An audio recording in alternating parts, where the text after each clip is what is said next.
రైతు బీమా గోవింద గోవింద హరి గోవింద యూరియా బస్తలు గోవింద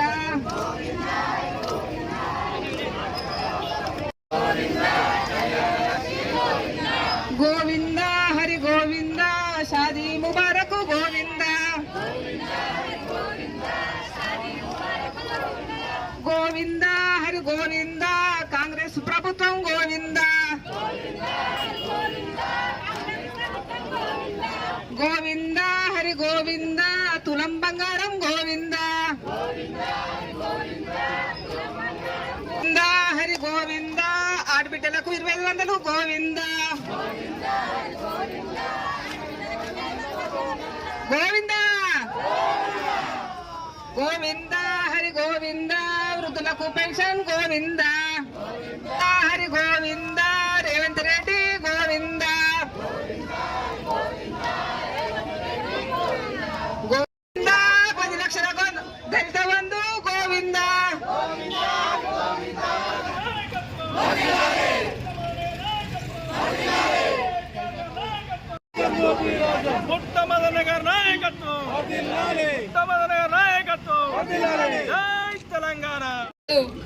మంత్రి నియోజకవర్గంలో పుట్ట మదన్న గారి ఆధ్వర్యంలో నిర్వహిస్తున్నటువంటి ఈ నిరసన కార్యక్రమానికి విచ్చేసినటువంటి బీఆర్ఎస్ పార్టీ కుటుంబ సభ్యులందరికీ కూడా పేరు పైన హృదయపూర్వక నమస్కారాలు. అలాగే మీడియా మిత్రులందరికీ కూడా హృదయపూర్వక నమస్కారాలు తెలియజేస్తా ఉన్నాను.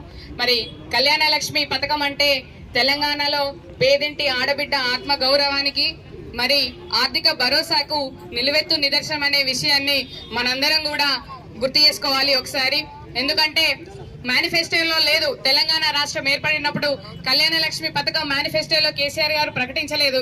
కానీ ఒకసారి తెలంగాణ ఉద్యమంలో పాదయాత్ర చేస్తూ మరి లంబడి తండాకు వెళ్ళినప్పుడు అక్కడ ఒక పేదింటి ఆడబిడ్డ పెళ్లి కోసం వాళ్ళ నాయన దాచిపెట్టుకున్నటువంటి 60,000 రూపాయలు ఇల్లు కాలిపోయి మరి ఆ డబ్బులు కాలిపోతే మరి ఆ తండ్రి ఆవేదన నుండి పుట్టిందే మరి ఒక మనసున్న నాయకుడు మా అధినేత కేసీఆర్ గారు. కాబట్టి మరి అలాంటి బాధ ఎలాంటి తండ్రి కూడా ఏ పేదింటి తండ్రి కూడా అనుభవించొద్దు.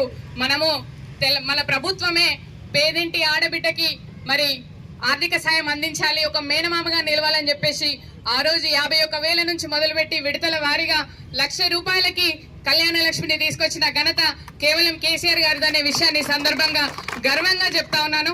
ఎందుకంటే ఆ 1,00,000 రూపాయలు మనము పేదింటి ఆడబిడ్డలకు పెళ్ళైన వెంటనే విడుదల చేస్తే మరి కాంగ్రెస్ ప్రభుత్వం వచ్చిన తర్వాత మరి పక్కన ఉన్న నియోజకవర్గం రామగుండంలో మకాన్ సింగ్ గారు ఇస్తున్నప్పుడు చెక్కులు ఇస్తున్నప్పుడు బిడ్డను ఎత్తుకొని వచ్చిన సందర్భాన్ని కూడా మనం చూసినాం.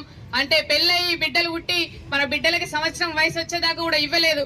మరి అట్లా జాప్యం చేయడమే కాకుండా ఈ రోజు ఏకంగా మరి 1,00,000 రూపాయలతో పాటు వాళ్ళు తులం బంగారం ఇస్తానన్నారు.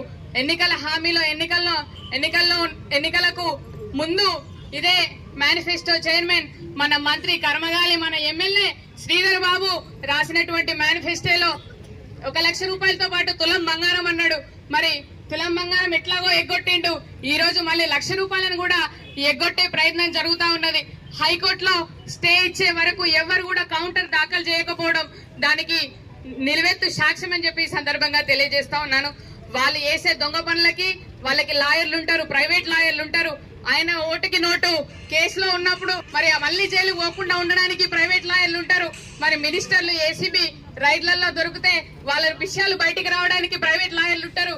కానీ మనలాంటి పేదింటి బిడ్డలకి మరి కళ్యాణ లక్ష్మి మీద ఎవరో ఒకరు కేసు వేస్తే దాని మీద కౌంటర్ దాఖలు చేయడానికి మాత్రం వాళ్ళ దగ్గర లాయర్లు ఉండరంటే మరి ఇది నిజంగా ఆశ్చర్యంగా ఉంది.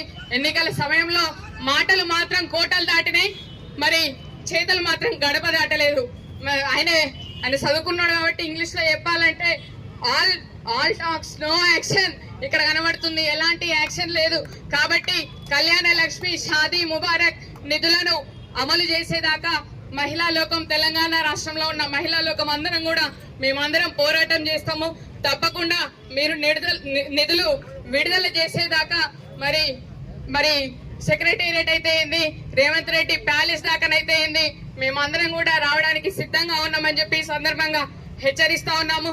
కేవలం మొన్న వరంగల్ సభలో అబద్ధాలు చెప్తా ఉంటే మహిళలు 500 గ్యాస్ వస్తా ఉంది అంటే పక్కనున్న మహిళలు వెంటనే మాట్లాడుతూ ఉన్నారు. 500కి ఎక్కడ 1000 రూపాయలకు వస్తా ఉన్నది, 1050 రూపాయలు అని చెప్తాది పక్క నుంచి ఒక మహిళ. మరి ఎంత ఘోరంగా మరి బహిరంగంగా అబద్ధాలు ఆడుతున్నాడు కాంగ్రెస్ పార్టీ. రేవంత్ రెడ్డి సీఎం అని చెప్పేసి ఈ సందర్భంగా ప్రజలందరూ గ్రహించాలని చెప్పి ఈ సందర్భంగా మరొకసారి తెలియజేస్తా ఉన్నాను. కళ్యాణ లక్ష్మి షాదీ ముబారక్ నిధులు వెంటనే విడుదల చేయాలని ఈ సందర్భంగా మంత్రి నియోజకవర్గం నుండి మేము డిమాండ్ చేస్తా ఉన్నాము. మరి నాకు ఈ అవకాశాన్ని ఇచ్చిన ప్రతి ఒక్కరికి పేరు పేరు